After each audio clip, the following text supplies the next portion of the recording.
Hello everyone, welcome to our channel, and today I will be telling you how you can download Slope Wallet on your PC and on your mobile. So let's see how you can download it on your PC first.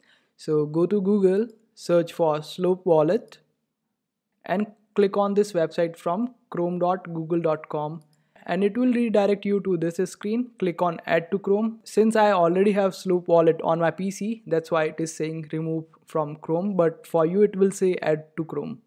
Then after adding it to Chrome, you can see it on your extensions. Click on it, and this is the screen that you will receive. Either you can create a new wallet or import your existing wallet. That's how you download it on your PC. Now let's see how you can download it on your mobile phone.